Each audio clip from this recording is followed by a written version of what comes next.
daily soccer podcast with the Global Sports Podcast Network.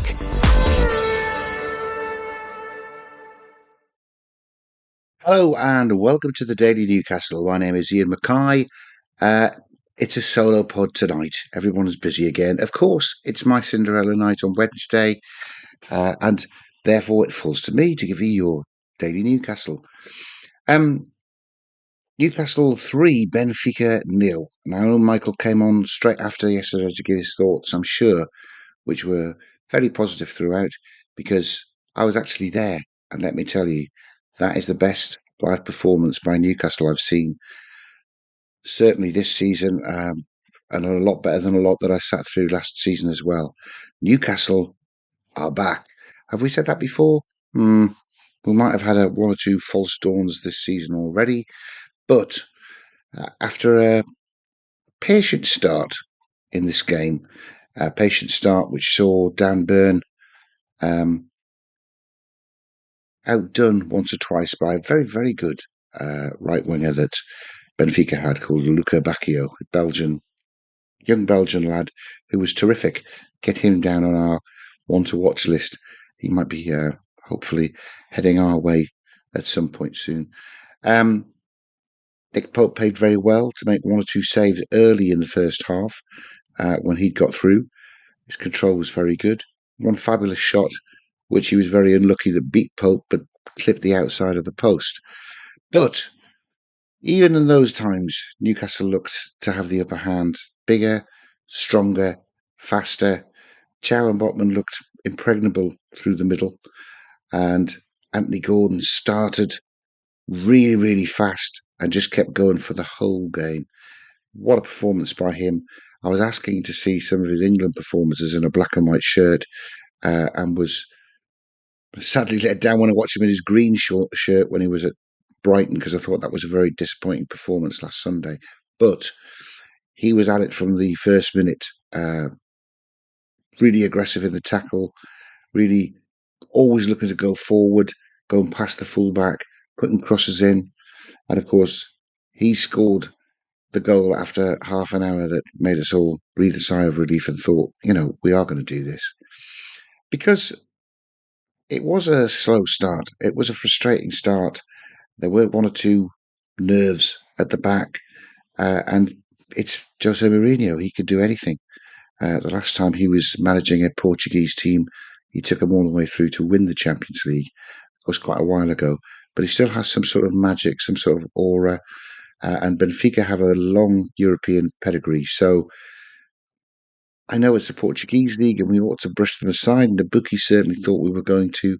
And in the end, that's exactly what we did, due to some really, really good performances. Gordon, first and foremost, he was excellent. But Jacob Murphy was very steady down the right, putting the assist king, putting cross after cross in. Sometimes not looking up to see there was nobody there.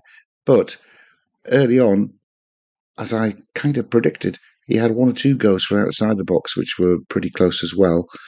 He's got some shot on him. Just a shame they're not on target, unfortunately.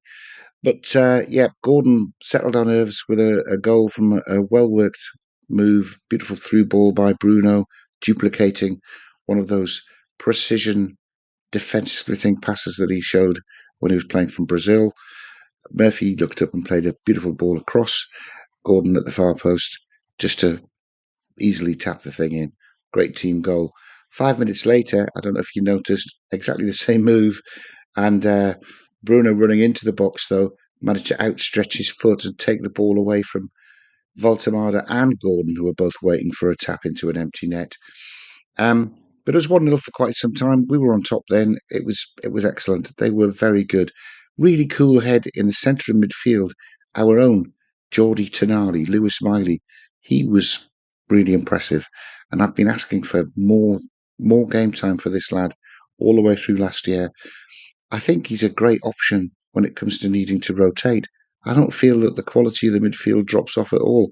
And he was enhanced by another encouraging performance from Jacob Ramsey, who hasn't played a lot of football, but he played the first hour last night. He looked quite good. Some lovely touches, linked up with Gordon well. defended well when he needed to. An able deputy for Joe Linton, and Miley an able deputy for Tonali. That was the thing. After we went a little bit crazy in the second half, and the brakes came off once Nick Pope had thrown the ball a mile and a half for Harvey Barnes to run onto and score. What a throw that was.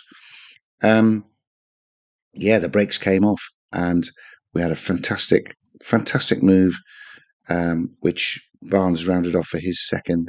But even after that, even at 3-0, we were pushing then. Joe Linton had one shot, which he tried to curl around into the top corner, but the keeper got to it. Keeper made a really good save from a can't believe I'm saying this. A really good save from a chest down and volley from Dan Burn, which he pushed around the post. Lewis Miley came through and had a header that just went over the bar. It was exciting stuff, and please, let's hope this is Newcastle kick-starting their season into action, because with that sort of attacking threat, 3 goals from wingers and assists as well, that's what we need in the Premier League. And we've got some games coming up at the Premier League which should give us an opportunity. I'm not saying they're walkovers, they're not, but they're not Arsenal or Liverpool either. We're at home to Fulham, we're away at Brentford.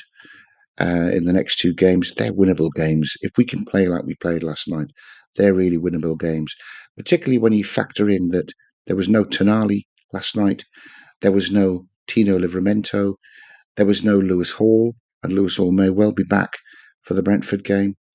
I'm excited. Johan Wissa could be coming back for the Brentford game, or if not, the West Ham game. There must be 9 points there for us. There must be.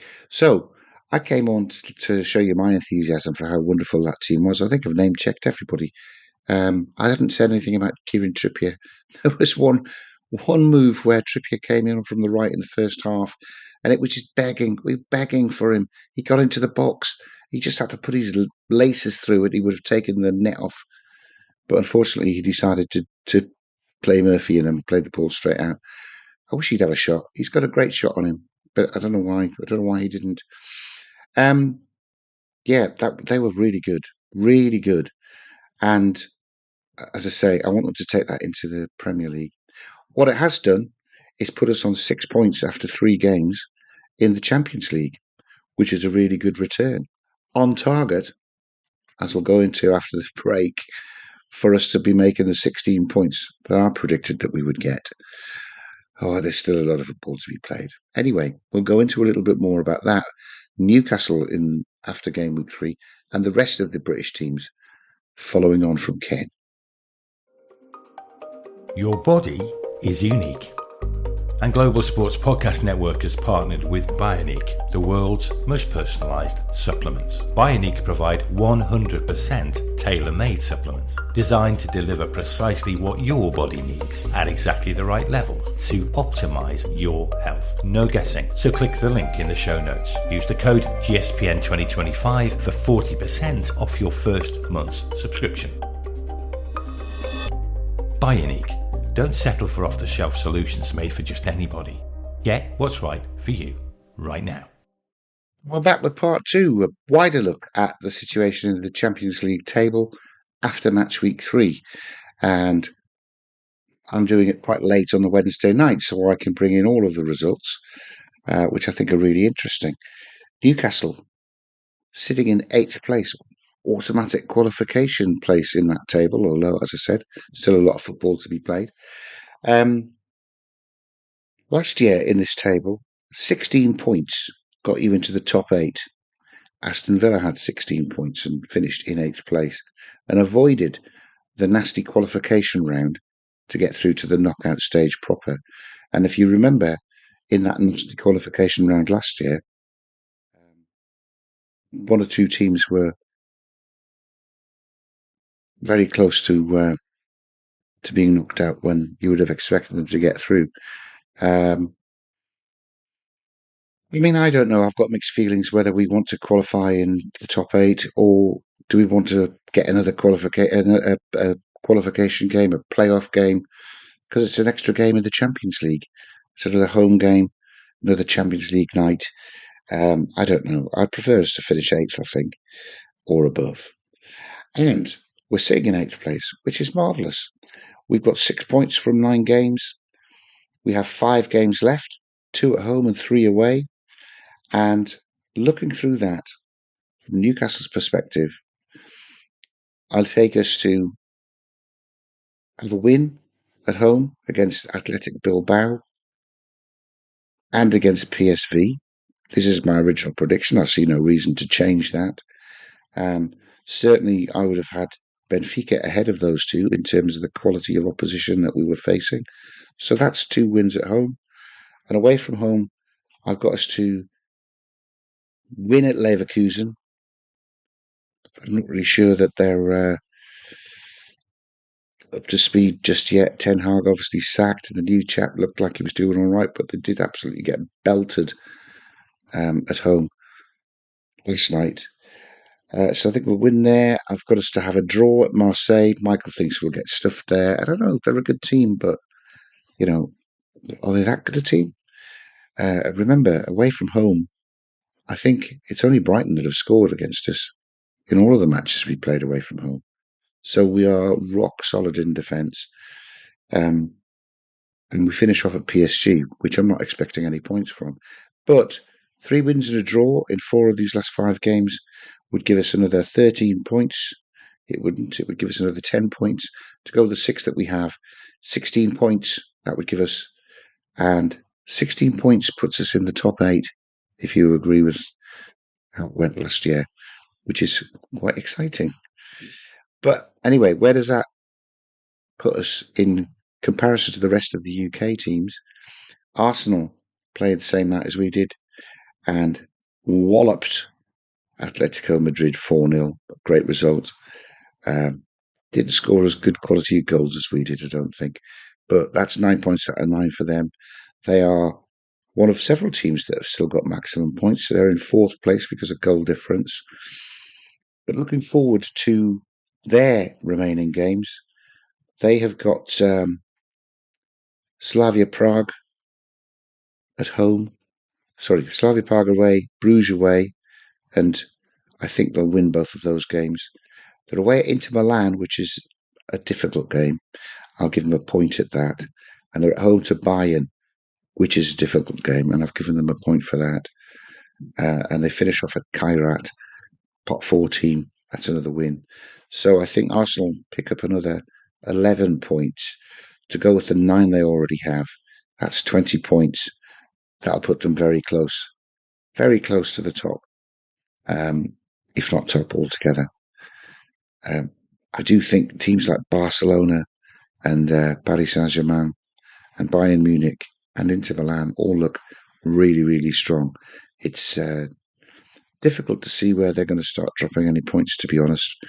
But perhaps they're going to drop some points to some of their English opposition, of which they've got some. Manchester City played the same night as we did to win, to give themselves 7 points. They're currently 7th, just ahead of us in the table. Man City, I have got to win 4 out of their last 5 games. They played Dortmund, Leverkusen, Bodo Glimt and Galatasaray. I take them to win all of those games. They've got a match against Real Madrid, however, which I take them to lose. But 12 points on top of their 7 puts them on 19 points. And again, that's got them finishing in the top 3 or 4 of this group. So I think that would put, if 16 points is enough, Arsenal, Manchester City, and Newcastle. It might be wishful thinking, who knows? But that's where we are at the moment. It puts all 3 of those teams with more than 16 points and therefore qualifying straight into the knockout rounds without having to do a playoff. Now, let's hear from Jesse and we'll look at the other 3 English teams who I think will be facing a playoff. Here at the Global Sports Podcast Network, we spent a lot of time selecting our delivery platform. Zencastr came out as the clear winner. With 4K video recording from your phone, AI editing that automatically removes all those ums and ahs, it's super easy to start a podcast that sounds great and is delivered efficiently. If you're ready to tell your story, check out the link in the description to learn more about Zencastr. We're back for part 3. Tonight, I watched the Liverpool game. Liverpool away at Eintracht. Ekitike going back home, scoring a fantastic first goal and then not celebrating. Although he should have been celebrating because Liverpool looked really good again. By winning 5-1, getting themselves 3 points to put them on 6 points, equal with Newcastle at the moment in the table. They are currently sitting in 10th on goal difference behind Newcastle. Can't be that far behind the goal difference. They just won 5-1. They'll be delighted to halt a run of 4 consecutive losses, of course. And after 15 minutes, when Frankfurt took the lead, that's how easy for you to say. When the Germans took the lead, it did look like they might have been going down the old losing 5 games in a row.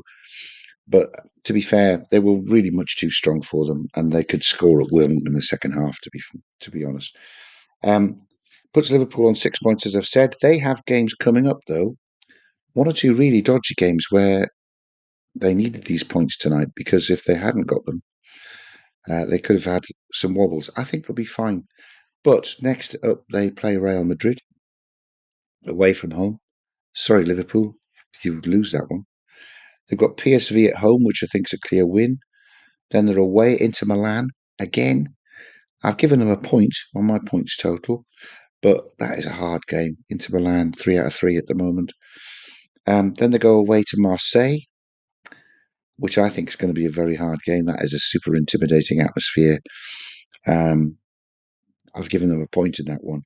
And they finish with the Karabag guys, Karabag, at home, which they should win. So I think they pick up another 11 points.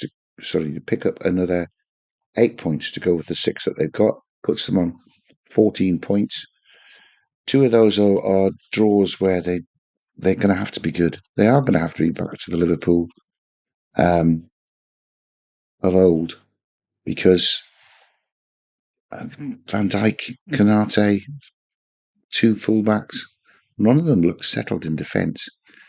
And it is really hard, as Newcastle's entertainers found out, to win anything when you are conceding goals and having to score 3 or 4 in every match just to win.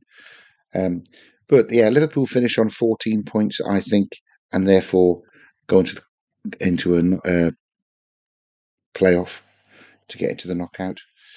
Chelsea, they were even more impressive tonight, playing the schoolboys almost, of 10 changes from who they played on Saturday.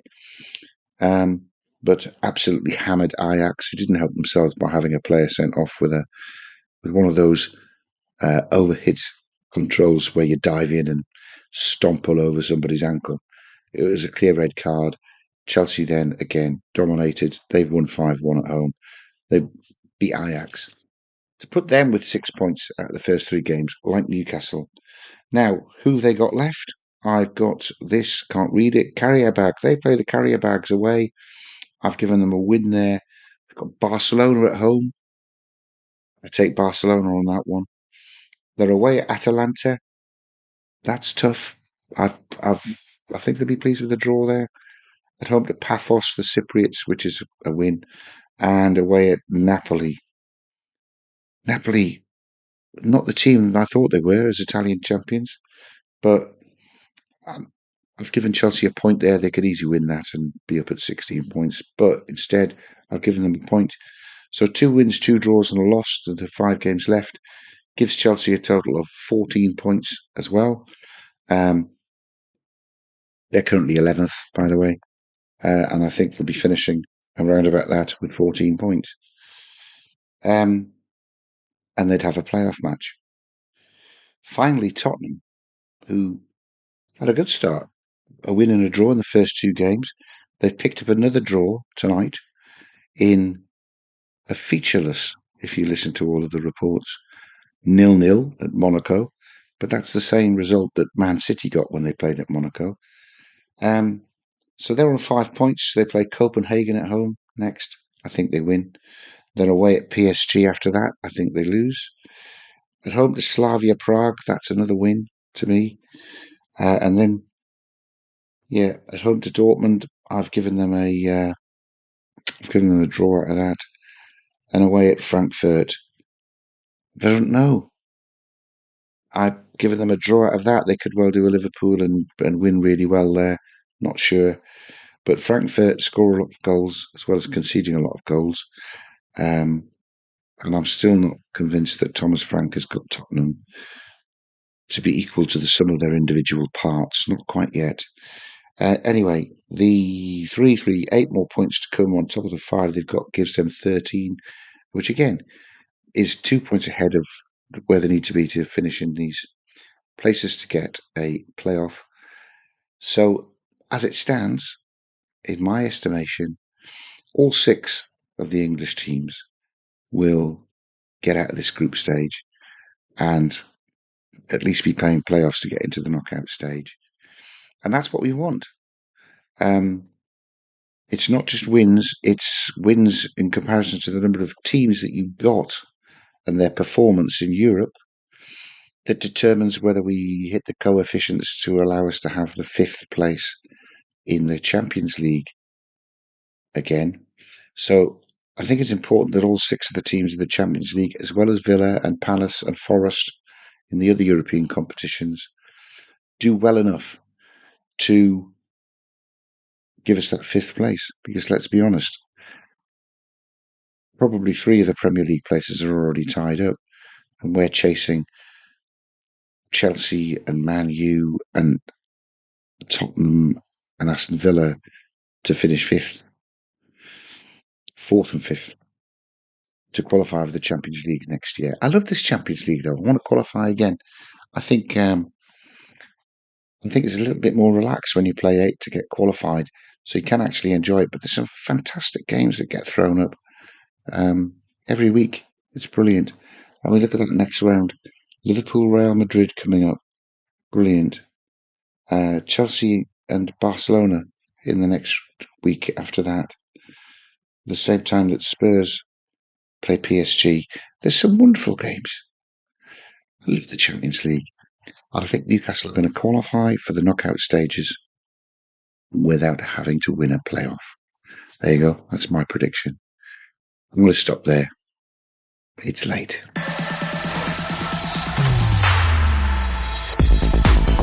Your daily soccer podcast with the Global Sports Podcast Network.